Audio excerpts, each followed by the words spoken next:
उत्तर प्रदेश के मुख्यमंत्री योगी आदित्यनाथ का कोई भी आदेश होता है वो एकदम बुलडोजर की तरह है। जिस तरह से उनका बुलडोजर गरजता है, रुकने का नाम नहीं लेता, थमने का नाम नहीं लेता, उसी तरह से उनका आदेश भी होता है। एक बार अगर योगी का आदेश जारी हो जाता है, एक बार भी अगर अधिकारियों को, पुलिस प्रशासन को वो निर्देश दे देते हैं तो हर हाल में उसका पालन करना ही करना होता है। और इसीलिए पुलिस प्रशासन पूरी तरह से मुस्तैद होकर वो उस आदेश को पालन कराने में जुट जाता है। अब देखिए, नेम प्लेट के मामले में भले ही सुप्रीम कोर्ट ने आगे की तारीख दे दी है, तत्कालीन रोक लगा दी है कि नेम प्लेट कोई जरूरी नहीं है, लेकिन योगी आदित्यनाथ इस पर रुकने वाले नहीं है, थमने वाले नहीं है। भले ही सुप्रीम कोर्ट 26 तारीख को सुनवाई कर रहा हो, उसके बाद कोई नया फरमान, कोई नया आदेश आए, लेकिन योगी आदित्यनाथ ने ये तय कर लिया है कि वो इस पर दावा प्रस्तुत करेंगे और पूरी तरह से मुस्तैद रहेंगे। पूरी तरह से उनका प्रयास रहेगा कि हर दुकानदार नेम प्लेट लगाए। अब इस नेम प्लेट का मुद्दा जब कांवड़ियों को लेकर उत्तराखंड से लेकर मध्य प्रदेश, उत्तर प्रदेश और बिहार तक गूंजा, क्योंकि तमाम जगहों पर, तमाम धार्मिक स्थानों पर हिंदुओं की आवाज आने लगी, धर्माचार्यों की आवाज आने लगी और सब ये कहने लगे कि नहीं, वास्तव में योगी आदित्यनाथ का जो निर्देश है, आदेश है, वो निश्चित तौर पर काबिले तारीफ है। नेम प्लेट लगानी चाहिए सभी दुकानदारों को, जिससे कावड़ यात्रा के समय कावड़ियों को ये पता चल सके कि हमको किस दुकान से सामान लेना है, किस दुकान से खरीदना है या किस दुकान से नहीं खरीदना है। तमाम ऐसे लोग हैं जो कावड़ यात्रा के समय में दुकानें लगा लेते हैं, सजा लेते हैं, मीट मांस खाकर आते हैं, हाथ पैर धुलते नहीं, साफ सफाई से उनका कोई वास्ता नहीं रहता, और उसके बाद जब कावड़िया निकलते हैं तो उन्हें अपने दुकान से सामान, चाय या तमाम खाने पीने की वस्तुएं देते हैं, बेचते हैं। तो ऐसी स्थिति में जो कावड़िया हैं, जो अनजान रहते हैं, जिन्हें जानकारी नहीं रहती है, उनकी जो यात्रा होती है वो भंग हो जाती है। तो ऐसी स्थिति में योगी आदित्यनाथ का जो निर्देश था वो निश्चित तौर पर काबिले तारीफ था। अब योगी के आदेश से पूरे देश में धार्मिक स्थलों पर जो दुकानदार थे, जो सनातनी थे, वो सारे के सारे प्रसन्न थे, खुश थे कि कम से कम एक ऐसा आदेश आया जिससे धार्मिक स्थलों की पवित्रता तो रहेगी। इसमें कारण भी है, आप वो भी देखिए, उसे भी जानने की कोशिश करिए कि आप अगर बेचते हो अपने धार्मिक स्थलों पर कोई सामान, तो आखिर रहमान हो तो फिर आप राम क्यों बन जाते हो? फरुखुद्दीन हो या आसिफ अली हो तो फिर क्यों बबलू और गुड्डू बनकर कोई सामान, धार्मिक वस्तुएं जो है, पूजन की सामग्री है, उन्हें क्यों बेचते हो? यानी अपने आप पर ही तुम्हें विश्वास नहीं है, या फिर तुम हिंदुओं को ठगना चाहते हो, या हिंदुओं को बेवकूफ बनाने की कोशिश करते हो। ये दोहरा चरित्र है, ये दोहरा मापदंड है। कहीं पर भी देखा जाता है कि जहां आर्थिक रूप से लाभ होता है, आर्थिक रूप से फायदे की बात आती है, ऐसी जगह पर मुसलमान कलावा बांध लेंगे, तिलक लगा लेंगे और सामान बेचने लगते हैं।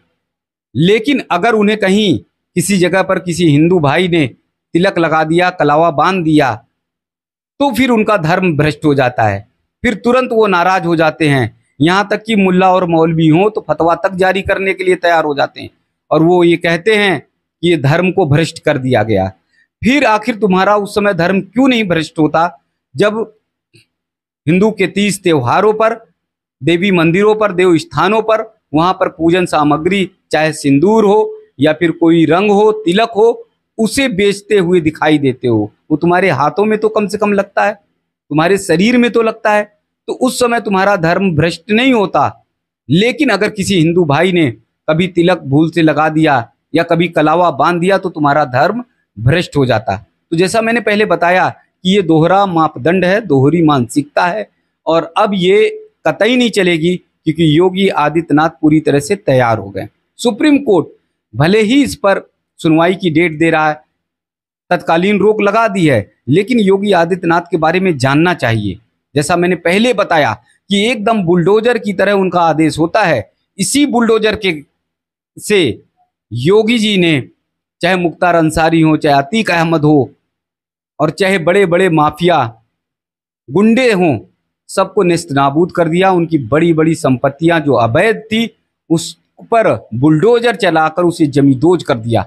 तमाम ऐसी अवैध संपत्तियों पर जो काले धन के माध्यम से कमाई गई थी, बनाई गई थी, उन सब पर बुलडोजर चलाकर उन पर फ्लैट्स बनवा दिए और उन्हें गरीबों को सौंप दिया, गरीबों के रहने के लिए दे दिया गया। ये प्रयागराज में भी आपने सुना होगा कि अतीक अहमद के जगहों पर, स्थानों पर, वहां पर गरीबों के लिए मकान बनवाए गए। तो योगी आदित्यनाथ का जो आदेश होता है वो पूरी तरह से साफ तौर से बुलडोजर की तरह होता, ना कदम पीछे हटाते हैं ना हटते हैं, क्योंकि एक सन्यासी हैं, उन्हें ना कोई लोभ है, ना लालच है, ना कहीं सियासत है। वो सिर्फ और सिर्फ समाज का काम करते हैं, राष्ट्र का काम करते हैं, देश का काम करते हैं, धर्म का काम करते हैं, और इसीलिए पूरे देश की जनता योगी आदित्यनाथ के साथ खड़ी हो जाती है। इस मुद्दे पर, नेम प्लेट के मामले पर, कि रहमान जो है राम बनकर जो है दुकान पर कोई सामान ना बेचे, या फिर जो है भोले स्वीट्स भंडार करके जिस तरह से दुकानें लगती हैं और बाद में जब पोल खुलता है तो पता चलता है कि उस दुकान का जो असली नाम है वो मुहर्रम अली है। तो ऐसे लोग गुमराह ना कर पाए, इसलिए ये नेम प्लेट का आदेश है। अब चर्चा ये चल रही है कि कुंभ में बड़ी तेजी से तैयारी चल रही है। 2025 में जो कुंभ महाकुंभ प्रयागराज में लगने वाला है, वहां पर भी अब पूरी तरह से तैयारी है कि नेम प्लेट अनिवार्य होगा। लोगों की मांग हो गई है कि कुंभ जो दुनिया का सबसे बड़ा मेला है, विश्व का सबसे बड़ा सनातनी मेला है, ऐसे में देश नहीं दुनिया भर से श्रद्धालु भक्तगण आते हैं, तो वो भी चाहेंगे कि एक पाक साफ दुकान से सामान खरीदे, एक ऐसी दुकान से वस्तु खरीदे जो सनातनी की दुकान हो, जहां पर किसी भी तरह से मीट मांस मछली का प्रयोग ना हो। वो व्यक्ति भी उस समय कम से कम ना करे, कम से कम वहां पर साफ सफाई का विशेष ध्यान रखा जाए। नहीं तो तमाम जगहों पर शिकायतें तो आती हैं कि कहीं पर थूक कर प्रसाद में उन्हें प्रसाद दिया जा रहा है, कहीं पर खाद्य सामग्री में या मिठाई में पेशाब तक कर दिया जा रहा है। ऐसे वीडियो तमाम वायरल होते हैं, तमाम ऐसे वीडियो चलते हैं। तो इस तरह की दूषित मानसिकताओं को कम से कम इतने बड़े तीर्थ स्थानों पर, इतने बड़े महाकुंभ के मेले में उन्हें दूर तो रखना चाहिए, क्योंकि तुम्हारी आत्मा ऐसी है, तुम कहीं पर भी किसी भी तरह से दूषित मानसिकता से उभर नहीं सकते हो। तो ऐसे में इन्हें दूर रखना चाहिए। तो महाकुंभ मेले में, प्रयागराज में बड़ी संख्या में संतों ने अब अपील करनी शुरू कर दी है कि नेम प्लेट लगना अनिवार्य है, पहचान पत्र लेकर आएं। पहचान पत्र इसलिए भी जरूरी है क्योंकि महाकुंभ है, बहुत बड़े पैमाने पर, बड़े स्तर पर महाकुंभ की तैयारी होती है। लाखों नहीं करोड़ों लोग महाकुंभ में आते हैं।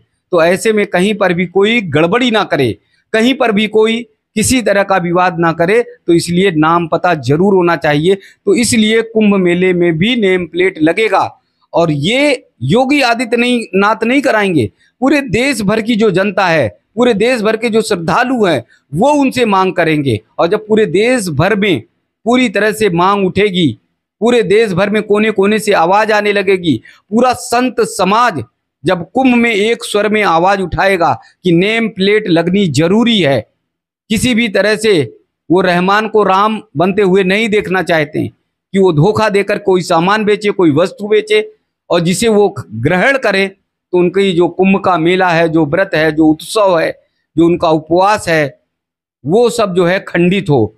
तो जाहिर तौर पर अब धीरे धीरे ये मामला पूरे देश भर में उठेगा, और उसके बाद पूरे देश भर में ये चर्चाएं शुरू हो जाएंगी कि अब तीर्थ स्थानों पर, तीर्थ स्थलों पर नेम प्लेट लगना जरूरी है, अनिवार्य है। और कुंभ से जब ये आवाज उठेगी तो पूरे संसार में, पूरी दुनिया में जाएगी। पूरी दुनिया में इस समय आप स्थितियां देखिए, चाहे फ्रांस की स्थिति देखिए, चाहे ब्रिटेन की स्थिति देखिए, सब जगह पर हालात बद से बदतर होते जा रहे हैं। मुस्लिमों की आबादी बहुत तेजी से बढ़ती चली जा रही। उन देशों में भी ये अराजकता पैदा कर रहे हैं, उन देशों में भी मारपीट कर रहे हैं, उन देशों में भी उन्हें पीड़ित किया जा रहा है। यानी ये जहां पर भी रहते हैं इन्हें बहुत पीड़ित किया जाता है। ये जिस स्थान पर भी रहते हैं इन्हें बहुत लोग दबाते हैं। किसी भी देश में रहेंगे, इन्हें, इनका कहना है कि हमें पीड़ित किया जाता है, हमें परेशान किया जाता है, हमारा उत्पीड़न होता है।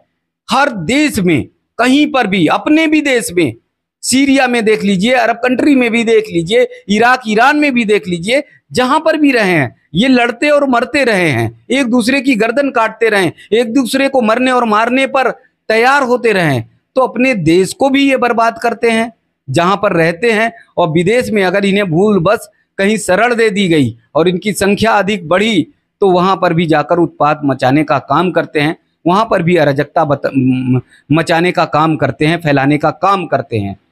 तो इस सब को देखते हुए संत समाज पूरी तरह से तैयार हो रहा है।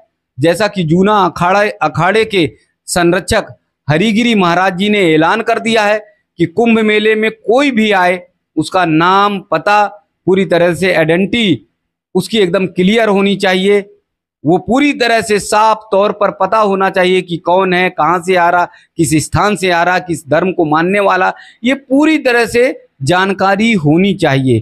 तो जूना अखाड़ा देश का प्रतिष्ठित अखाड़ा है, संतों का अखाड़ा है, सबसे बड़ा दुनिया का संतों का अखाड़ा माना जाता है। इसमें बहुत बड़ी संख्या में नागा सन्यासी भी हैं जो एक बार में अड़ जाते हैं किसी बात को लेकर, तो फिर उनके सामने बड़े बड़े दिग्गज चाहे राष्ट्राध्यक्ष हो चाहे कोई भी हो उन्हें झुकना पड़ता है। तो ऐसी स्थिति में जब नेम प्लेट अनिवार्य हो जाएगा तो जो लोग नाम बदल कर, जैसे मैंने पहले भी बताया कि रहीम नाम है और राम बन जाते हैं, सलीम नाम है तो संगम बन जाते हैं, तो ऐसे लोगों की पोल खुलेगी और वो इतने बड़े मेले को अपवित्र नहीं कर पाएंगे, दूषित नहीं कर पाएंगे। तो कुंभ की तैयारी हो रही है, पूरे देश से धीरे धीरे मांग उठेगी, संत समाज का की मांग उठेगी और निश्चित रूप में योगी इस बार कुंभ मेले में नेम प्लेट जरूर लगवाएंगे।